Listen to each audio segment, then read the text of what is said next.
Join Dan Rather for complete coverage of Inauguration Day 2005 tomorrow. Experience CBS News.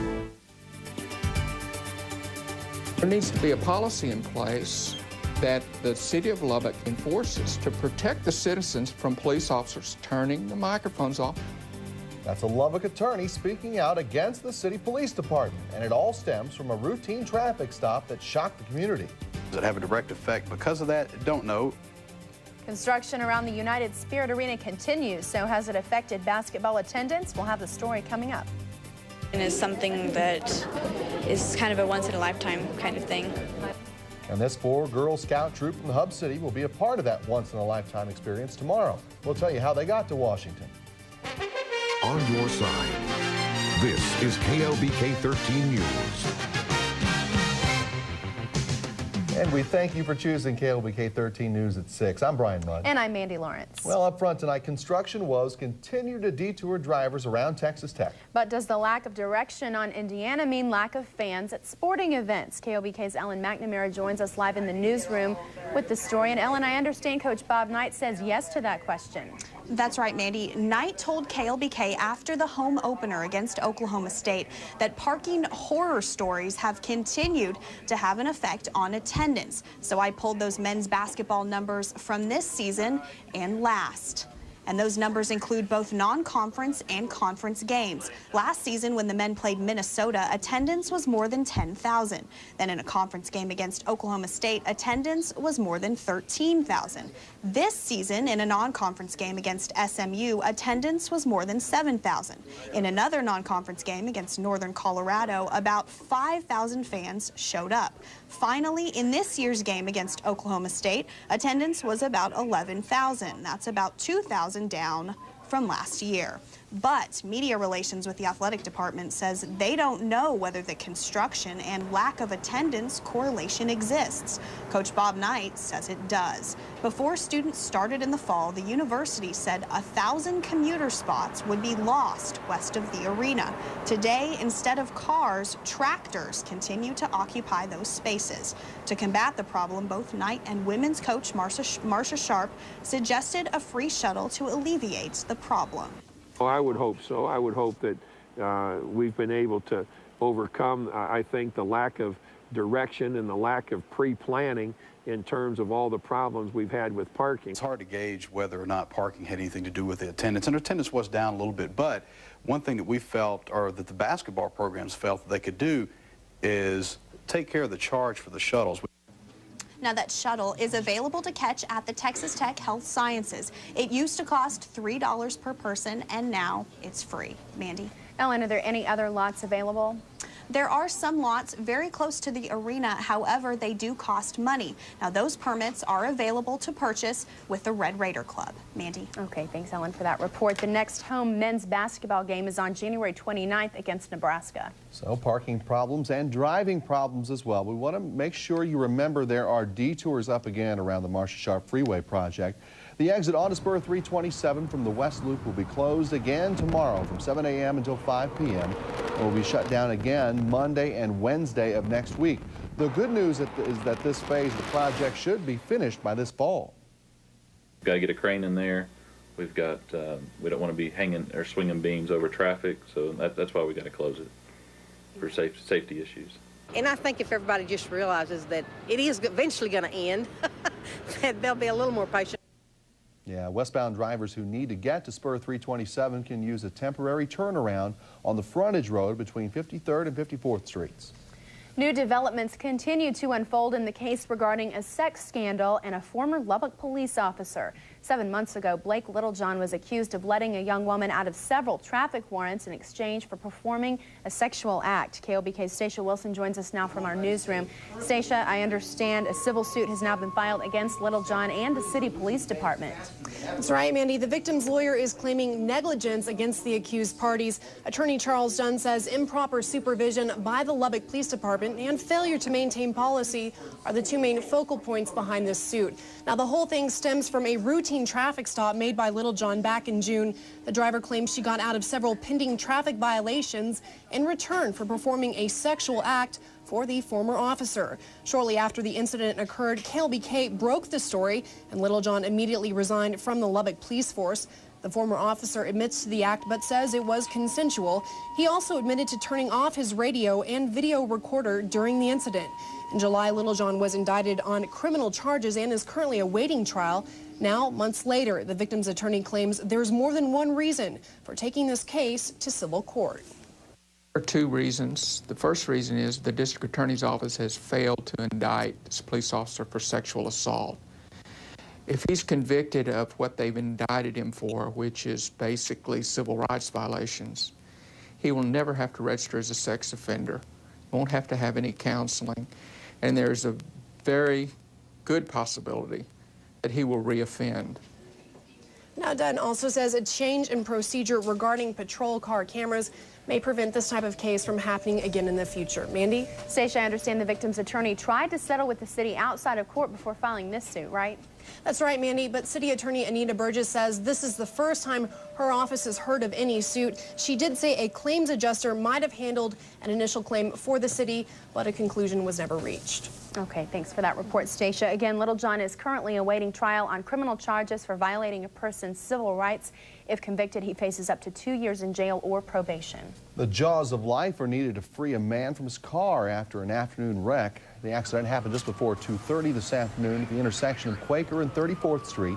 Police say the brown car and the white car collided, and the force threw them into a nearby parking lot. The man in the white car had to be cut out of that vehicle and was taken to the hospital with serious injuries. His female passenger and the elderly driver of the brown car you've seen suffered moderate injuries. Sadly, a 15-year-old girl is killed and her sister seriously hurt in a car accident south of Tulia.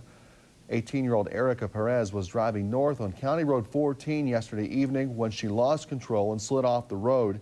Erica was taken to an Amarillo hospital with serious injuries, but her sister, 15-year-old Janelle Lee Perez, was pronounced dead in a Tulia hospital. Officers say both girls were wearing seatbelts at the time of that crash.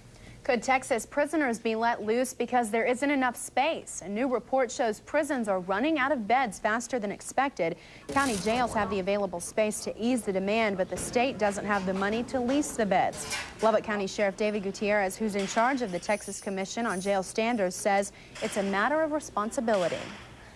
We have beds in the county system. Now, there are some counties, as ourselves, that are overcrowded, but we're dealing with that. We're in the middle of a bond. It's an easy solution, but once again, the cost to house a prisoner, I can assure you, is more than $20 a day that the state wants to pay. And the liability would then fall back on the county, and that is a tremendous responsibility. Texas Department of Criminal Justice spokesman Mike Viesca admits prisons are nearing capacity, but insists criminals are not being let out that shouldn't be.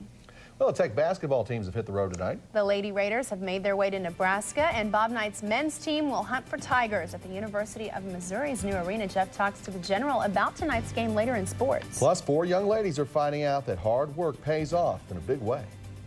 And we're wrapping up what's been, well, overall, just a really great day out there. And did you guys enjoy it? Oh, yeah. Well, there's more on the way. So right now, let's take a look at how our temperatures are doing up at Lubbock International Airport. 65 degrees, nothing to sneeze at there. And as we look into the next few hours, it should begin to drop back off. Here's a quick peek from our Wolfforth Sky Cam showing mostly clear skies. The only cloud cover is well out on the horizon. It's mostly clear skies through the night tonight. I'll tell you what that leads to, plus what to expect for the rest of the week right after this break. Here's the DNA. This is unusual. Leadership. Bringing you a clear, precise forecast generated by the awesome power of the exclusive FutureCast weather computer. Here's meteorologist Carlos Gonzalez in the KLBK 13 Storm Track Center. Well, good evening to everyone. We're starting off by taking a look at Storm Track Digital Doppler. Well, mainly just because we know there's nothing on it. So it's a good way to start off a forecast. We know that it's going to be clear as we have totally clear skies out there. So no rainfall expected, which is exactly what we've got. Very dry weather across the South Plains. They help to bring in some sunshine. And along with the sunshine, more comfortable temperatures than yesterday. Up to 65 degrees right now for Lubbock. Actually, an hour ago, we were checking in at 66. So a very pleasant afternoon and evening across the region, and up into Plainview as well, 63, 64 for Clovis. Hobbs, really liking it, 70 degrees. But by the end of the day tomorrow, we could be looking at temperatures in the 70s as well. Now, here's how everything kind of worked out throughout the day. Last night at this time, remember, we had the winds, and they were out of a southerly direction. That helped to bring in the warmer temperatures today, or rather last night. But then today, we started to see a little bit of a shift in the winds. And although they're out of a somewhat northerly direction, it actually kind of assisted with the warmer temperatures in that the drier air was all up to the north. And here's kind of what I'm talking about. We actually had a lot of cloud cover, but it was more down to the southern regions. Up to the north, no cloud cover. So more dry air that's brought in means clearer skies, therefore more sunshine and warmer temperatures. The cooler air is well up to the north, so nothing we really have to worry about there. As far as the day today, we started off at 5 o'clock this morning with our sky tracker. Cloud cover down to the south, a few light showers on the western slopes of the mountains throughout New Mexico.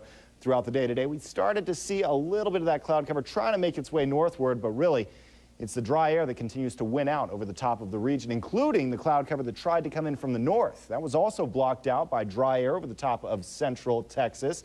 Here's how it all kind of worked out. We started off in the early morning hours with a bit of cloud cover up into southwestern Nebraska, central Kansas, northern Oklahoma. And as I set this into motion, we're going to watch the clouds try and ease their way past Oklahoma into North Texas, but watch these clouds just kind of dissipate as they push their way down southward. Dry air winning over the top of that moisture in the northern portions of the country. So we're going to continue with mostly clear skies throughout the rest of the night tonight. And then what's out to the west to move in? But more clear skies. So some more good news for us there. However, all this moisture down in Mexico could be affecting us eventually. But for the day today, everything was fantastic. We had two high pressure systems, what we like to call a double barrel high pressure system. When you get two big blue H's on the map, typically it means pretty nice weather for us right here in Lubbock. Up to the north, though, where you have a few of the big red L's, low pressure systems, or anything that kind of is associated with that, such as cold fronts, warm fronts, you end up with a little bit of moisture. The way that this is going to work out as we push into the day tomorrow is warmer temperatures moving in once again as we still have two high pressure systems in place. So expect warmer yet tomorrow, up into the 70s possibly. And then as we go from the day tomorrow into the day on Friday, we start to see a cold front try and make its way down from the north. It's going to remain farther up to the north, though. What's really going to affect us locally is this little patch of moisture that makes its way in off of Baja. That's going to help to bring in a few showers to southwestern New Mexico and a few clouds to the South Plains. So look for an increase in clouds, slightly cooler temperatures for the day on Friday, and then Saturday could begin to see some of the cooler air make its way in from the north. But until then, tonight's temperatures, not as cold as the past few nights, 36 degrees. Mostly clear skies. The day tomorrow will bring us highs around 71 degrees with more sunshine to partly cloudy skies. And then the temperatures begin to drop off just a little bit for the day on Friday with more cloud cover. By Saturday and Sunday in the 50s with that cold front possibly pulling in from the north. But after that slight little drop in temperatures over the weekend, next week's work week is expected to bring more sunshine and temperatures back in the 60s again, guys. And typically for this time of year, we look for high temperatures to be right around 50 degrees, so we're doing well above that. Can't ask for much more. You bet. Thanks, Carlos. Well, how would you like to see the Grammys live in person? Yeah, well, KLBK 13 is giving you that opportunity. Now, for a chance to win, you go by Heroes and Legacies in the Kingsgate North Shopping Center and register. Then, starting Monday, we'll begin drawing names of the finalists. Trip includes tickets to the Grammy Awards in Los Angeles, round-trip airfare from Lubbock, and hotel accommodations. Good luck to you. A local Girl Scout troop is off to Washington. Yeah, up next on KLBK 13 News, cookie sales send 4 local girls to the president's inauguration, and we'll meet them next.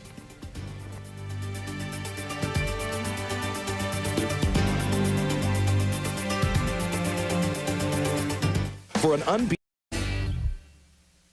You're watching Brian Mudd and Mandy Lawrence on your side. This is KLBK 13 News. Well, certainly preparations are underway for President Bush's inauguration, and a very hardworking Girl Scout troop from the Hub City will be there to see it all for themselves. Troop 208 only has 4 members, but these girls know the meaning of hard work. And KLBK 13's Monica Gutierrez joins us with more. Monica, these girls are 11 and 12, but they seem to understand this trip is a big deal. That's right, Brian. Their troop leader, Susie Bullock, says that even before Bush got reelected to a second term, these girls wanted to be there to witness the historic event. They've worked hard for months to raise money by selling cookies, selling nuts, and saving their own money, all for a chance to be in the nation's capital and see the president.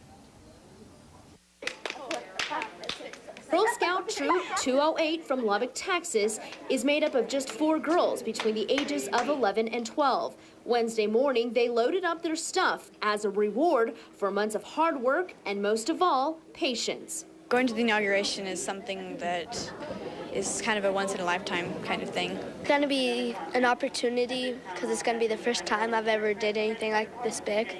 Troop leader Susie Bullock says that this trip proved that these girls could do anything. One thing they have learned, and I can see a tremendous difference from this time last year, is teamwork and working together and knowing that to make it a successful trip and a pleasant trip, they're all going to have to work together as a team, and it's not all about me, it's all about the group.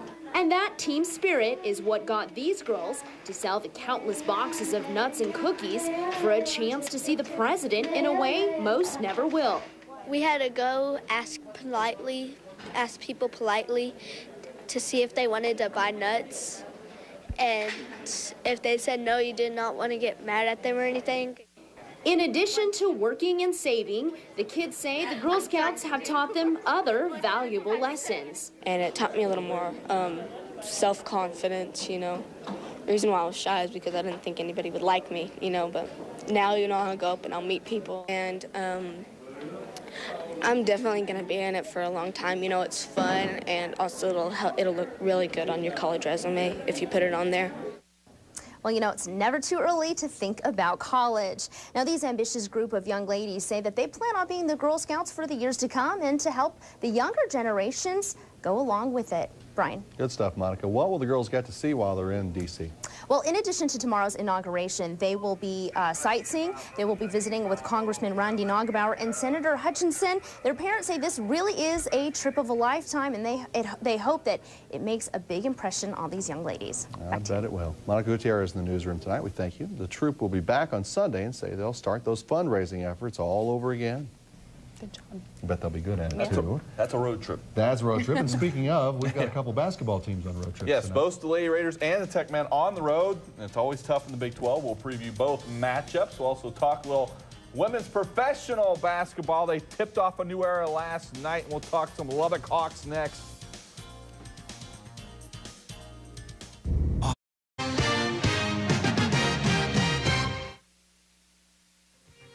I would have known before the game that Giles and Marshall were going to go 1 for 11. I think I'd gone hunting.